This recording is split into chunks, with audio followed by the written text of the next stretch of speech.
Bismillahirrahmanirrahim. Assalamualaikum warahmatullahi wabarakatuh. Alhamdulillahirabbil alamin. Allahumma shalli ala Muhammad wa ala ali Muhammad. Apa kabar teman-teman semuanya? Bertemu lagi dengan saya di channel Mahkota Hati.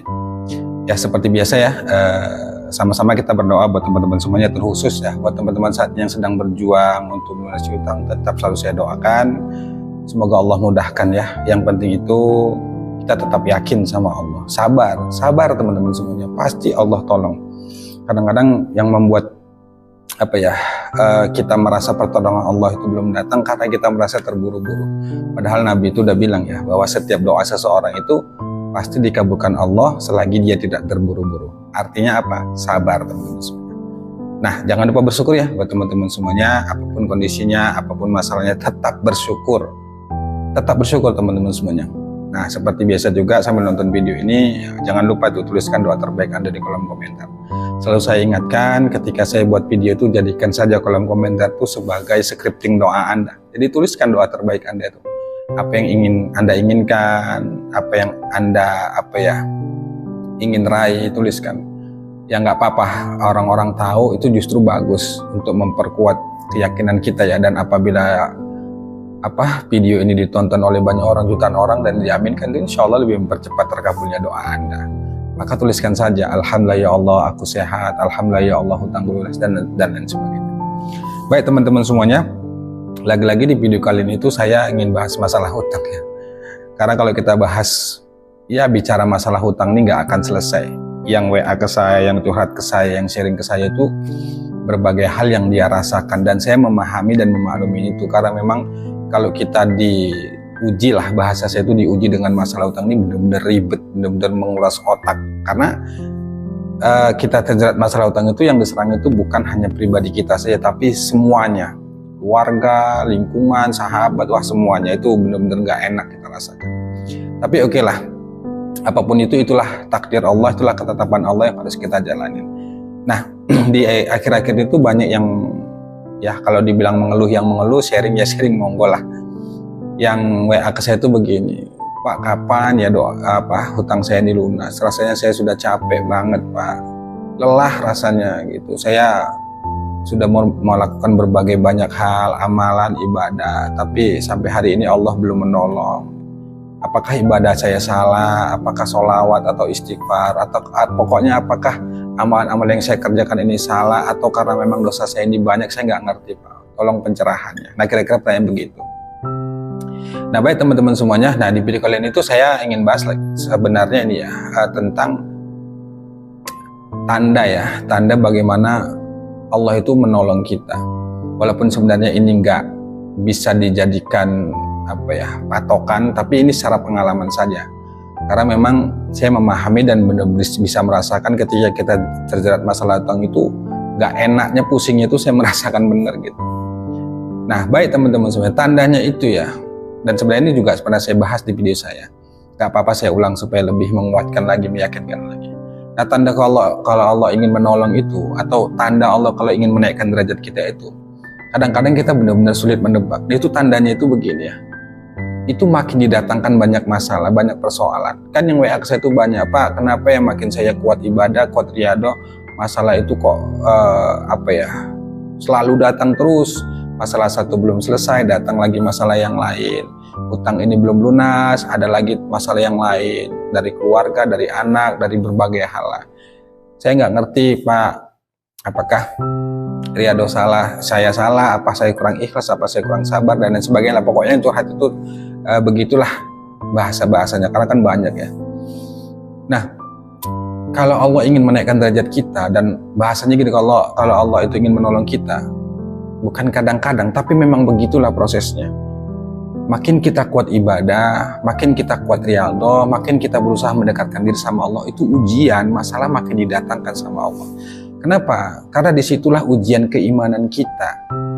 Karena Allah itu tahu ya, ketika kita beribadah, niat hati kita itu untuk apa? Apakah benar-benar ikhlas karena Allah? Apa karena ingin hutang kita lunas saja? Apa karena untuk dunia dan lain sebagainya? Allah itu tahu, dan kita nggak bisa memastikan bahwa diri kita ini ikhlas atau tidak, itu nggak bisa. Tapi yang bisa menentukan, yang bisa tahu itu adalah Allah sendiri. Jadi ujian itu akan terus datang. masalah itu akan terus datang. Dan sebenarnya itu bukan kita saja yang mengalami, justru nabi-nabi terdahulu itu mereka juga mengalami ujian bahkan yang lebih dahsyat dari kita, bahkan nyawa taruhannya. Kalau kita dihutang ini masalahnya ya dipermalukan, ya banyak hal lah. Tapi apapun itu, itulah namanya masalah ya. Nah prosesnya itu begitu teman-teman. Makin kita kuat ibadah, makin kita kuat riyadhah, makin kita banyak berzikir, itu ujian makin didatangkan sama Allah. Salah satu tujuannya adalah untuk menguji keimanan kita. Karena Allah itu memang mengatakan bahwa seseorang itu ketika dia mengatakan beriman, ya sebelum diuji sama Allah. Kalau kita mengaku diri kita beriman, maka Allah akan menguji. Sama halnya ketika kita sekolah ya. Pasti ketika kita mau naik kelas itu kan ada ujian. Kita suka nggak suka harus melewati itu. Sama halnya dengan ini teman-teman. Jadi ujian itu akan terus berdatangan. Ketika kita masih hidup di dunia ini, kita nggak pernah lepas dari yang masalahnya, namanya masalah dan ujian. Karena memang dunia ini tempatnya ujian. Nah, dan setiap orang itu pasti punya masalah dan ujian masing-masing. Jadi bukan saya menyampaikan begini, ngasih solusi begini, bukan berarti saya nggak ada ujian, nggak ada masalah. Pasti ada masalah. Siapapun pasti ada masalah. Jadi di dunia ini tuh nggak ada orang yang hidupnya itu baik-baik saja. Pasti ada masalah dan ujian. Cuma tergantung bagaimana dia menyikapi masalah itu. Kalau dia memahami bahwa masalah ujian itu sebagai bagian dari ya sunatullah Allah lah gitu ya. Bagian dari kehidupan ini, dia akan memahami bahwa tujuannya itu adalah kebaikan. Dan sebenarnya ujian itu juga intinya itu adalah kebaikan. Cuma kadang-kadang kita memandangnya itu sebagai keburukan, kita mengeluh, kita begini, kita berbagai hal. Dan sebenarnya Allah itu lebih tahu dari diri kita. Salah satu tujuannya Allah kasih masalah itu adalah satu, menguji keimanan. Yang kedua, supaya Allah itu ingin naikkan derajat kita, mendidik kita, membenahi hati kita, membenahi diri kita. Kalau Anda saat ini sedang berjuang melunasi hutang dengan masalah itu datang bertubi-tubi, sebenarnya itu cara Allah ingin menyelamatkan diri Anda dari ujian-ujian atau masalah-masalah hutang itu. Cuma prosesnya itu memang begitu. Dan cara Allah nanti menolong, memberikan pertolongan, memberikan keajaiban itu hanya Allah yang tahu. Makanya gak ada cara lain teman-teman semuanya kecuali sabar. Berkali-kali saya sampaikan itu intinya adalah terima, sabar, ridho, ikhlas. Nah bahasa itu memang mudah diucapkan, tapi dalam pengaplikasian, mempraktekannya itu benar-benar sulit. Tapi walaupun sulit ya kita harus belajar ke sana. Karena lagi-lagi saya sampaikan, yang mengendalikan dan mengatur dunia ini itu Allah. Kita hanya menjalinnya saja. Jadi kalau saat ini Anda ujiannya datang bertubi-tubi banyak, pahami deh bahwa itu salah satu tanda Allah ingin menolong kita. Allah sudah katakan bahwa bersama kesulitan ada kemudahan. Nah saat ini Anda sulit, Anda cemas, Anda takut, padahal Anda sudah berdoa, sudah berikhtiar, sudah tahajud, sudah duha, tapi kok ujian itu makin datang, bukan pertolongan yang datang, justru sebenarnya harus bersyukur. Bersyukurnya kenapa? Karena disitulah sebenarnya kita sedang diuji sama Allah, sedang diperhatikan sama Allah, dan sebenarnya Allah tuh sayang sama kita. Ketika kita diuji itu bukan Allah benci, justru Allah sayang. Cuma kadang-kadang kita sudah buruk sangka duluan sama Allah. Terus apa yang harus kita lakukan? Solusinya bagaimana? Satu, sabar. Kedua, tetap baik sangka. Ibadahnya tetap dilakukan. Paksa itu makin dirutinkan sama Allah, makin diistiqomahkan, makin dikuatkan lagi. Karena nggak ada cara lain. Ente mau menjerit, mau protes kemana? Karena dunia ini Allah yang atur semuanya. Nah, kembali lagi-lagi saya sampaikan itu sabar. Sabar, ikhlas, ridho. Kalau Anda cerita amalan-amalan tuh banyak. Di video saya sudah saya jelaskan tuh tentang amalan. Atau di video-video yang lain juga banyak dijelaskan guru-guru kita, ulama kita, para habib kita itu mereka banyak mengajarkan tentang amalan. Tapi ketika Anda banyak amalan pun, Anda nggak berusaha melatih diri supaya sabar, supaya ikhlas, supaya ridho, ini menurut saya kurang powerful. Intinya itu begitu. Memang nggak mudah, banyak proses, banyak yang hal-hal yang harus kita lewatin. Pastinya sedih, sakit hati, kecewa, takut, bingung, cemas, khawatir, semuanya itu akan kita rasakan. Apalagi kita diteror, dimaki, ya nggak bisa bayar hutang. Dan itulah takdir hidup yang harus kita jalanin.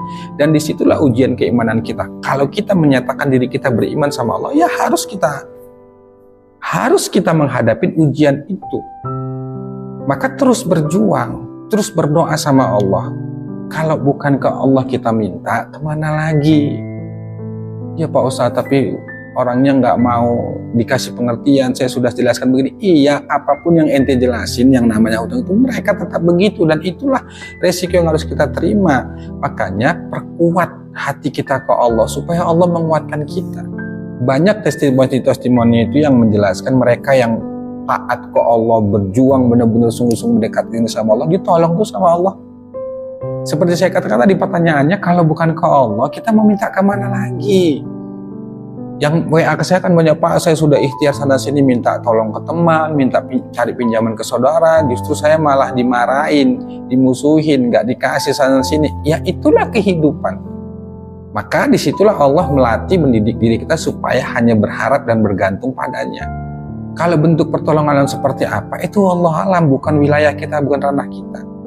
Ya, jadi tandanya itu teman-teman. Kalau Anda saat ini sedang diuji sama Allah, merasa ke Allah belum menolong, bukan Allah nggak menolong. Allah sedang mempersiapkan diri Anda untuk supaya pantas menerima keajaiban, menerima apa yang Anda minta. Maka tugas kita itu sebenarnya memantaskan diri, terus berikhtiar, memperbaiki diri, memperbaiki hubungan kita sama Allah, banyak minta ampun sama Allah, nggak ada yang lain teman-teman semuanya. Ya, ini juga sesuai pengalaman saya. Kan saya pernah cerita itu di video saya bahwa dulunya saya ketika masalah itu saya hadapin, itu saya sibuk itu ikhtiar dunia, buat bisnis ini, A, B, C, D, menghubungin relasi, teman, sahabat. Akhirnya apa? Nol. Gak ketemu solusi itu teman-teman. Justru saya makin nyungsep. Tapi ketika saya berbalik arah, kembali ke Allah, mengajar ampunan Allah dulu, alhamdulillah tuh kita kuatkan lagi riyadhah, kita kuatkan lagi ibadah kepada Allah, alhamdulillah makin banyak tuh ujian. Bukan pertolongan Allah yang datang, justru makin banyak ujian. Hidup seolah itu nggak ada solusi, hidup seolah itu kok nggak ada putus-putusnya, selalu masalah datang. Tapi apa yang saya lakukan? Ya nggak ada cara lain kecuali sabar, terima, ridho, hadapi, jalani, dan tetap bersangka sama Allah. Nyatanya alhamdulillah perubahan itu banyak terjadi. Solusi-solusi itu banyak diberikan sama Allah yang tidak diduga-duga.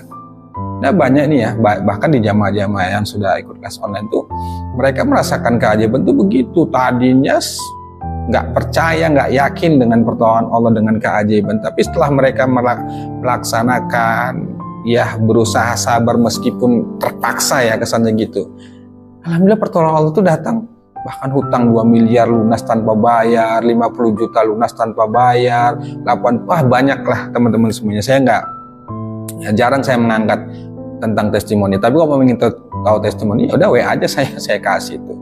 Ya teman-teman yang di Mahkota Hati yang mereka sudah ikut kelas itu banyak mereka merasakan. Jadi itu teman-teman, jangan kaget, dan solusinya itu nggak ada cara lain kecuali sabar. Sabar teman-teman semuanya.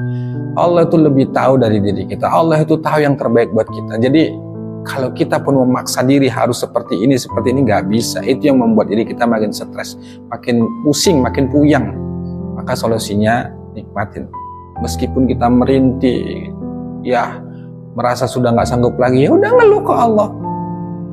Masalah itu dihadirkan Allah, dan masalah itu kembalikan ke Allah. La haula wala quwata illa billah.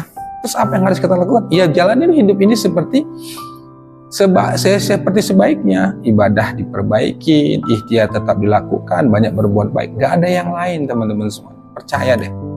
Percaya teman-teman semua. Yang penting teruslah belajar untuk supaya kita sabar meskipun berat. Saya akui berat, tapi itulah kehidupan teman-teman semuanya.